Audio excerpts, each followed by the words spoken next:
বাবার দিকে তাকিয়ে আমি আর কিছুই বলতে পারলাম না। মুখ বুজে সহ্য করতে হলো। বাবাকে বললাম, কোন মন্দির থেকে বিয়ে করেছো? তখন বাবা বলল, মন্দিরে না, শুধুমাত্র সিঁদুর দিয়ে আমি চন্দ্রিমাকে বিয়ে করেছি। অবশ্য আমি মন্দিরে যেতে চেয়েছিলাম, কিন্তু চন্দ্রিমা যেতে চায়নি। মনের মধ্যে খটকা লাগলো, ও কেন মন্দিরে গেল না? আমার কুকুর পিকু অনেক বেশি অসুস্থ, তাকে এরকম কখনোই দেখিনি। একদম রোগা পাতলা হয়ে গেছে, মনে হচ্ছে শরীর থেকে আস্তে আস্তে সব রক্ত বেরিয়ে যাচ্ছে। পিকু এখন উঠেও দাঁড়াতে পারে না, কখন যেন মরে যায়, তাই পিকুর চিন্তায় আমার মন ভীষণ খারাপ। পরদিন সকালবেলা দাদুর ঘরে গিয়ে দেখলাম দাদু অচেতন অবস্থায় পড়ে আছে। দাদুর পুরো শরীর ফ্যাকাশে হয়ে গিয়েছিল, মনে হচ্ছে এক বিন্দু পরিমাণও রক্ত নেই। চিৎকার করে বাবাকে ডাকলাম। বাবা এসে দেখলেন দাদু আর বেঁচে নেই, মারা গেছে।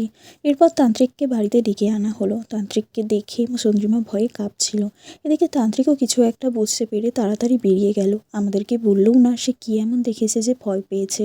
ঘর থেকে সব আয়না গায়েব হয়ে গেছে, এখন তো আমরাও সূর্যের আলো চোখেও দেখি না।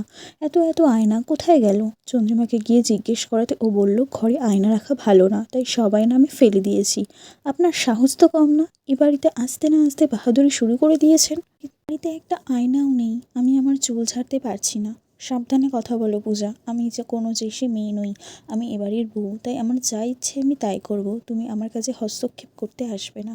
ঠিক ওই মুহূর্তে পিসি আমাদের বাড়িতে আসে, তাই আমি আর তাকে কিছুই বলতে পারি না। পিসি আসার পর তিনি আবারও পিসির পেটে হাত বুলিয়ে দিতে থাকে। আমিও সেই সুযোগে দৌড়ে যাই স্টোর রুমে, গিয়ে হন্য হয়ে যেয়ে কোনো একটা আয়না খুঁজতে থাকি। আয়নার মধ্যে কী এমন আছে আজ সেটা দেখা যাবে।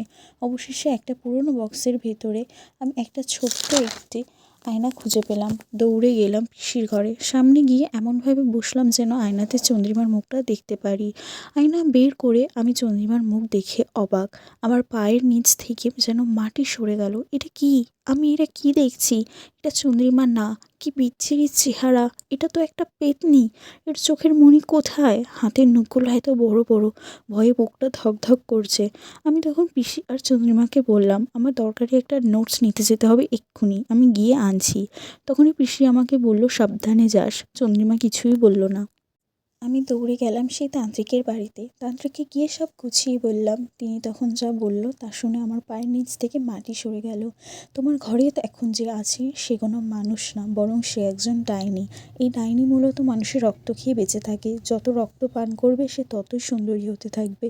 আর ভুল করেও যদি কোনো নবজাত বাচ্চাকে খেতে পারে তাহলে সে আরও অনেক যুবতী হয়ে যাবে এবং তার শক্তি দ্বিগুণ বেড়ে যাবে। আমার তখন মনে পড়ে গেল কীভাবে পিসির পেটে হাত বুলিয়ে দিচ্ছিল। আমি দৌড়ে গেলাম বাড়িতে। পরবর্তী গল্প পার্ট 4-এ।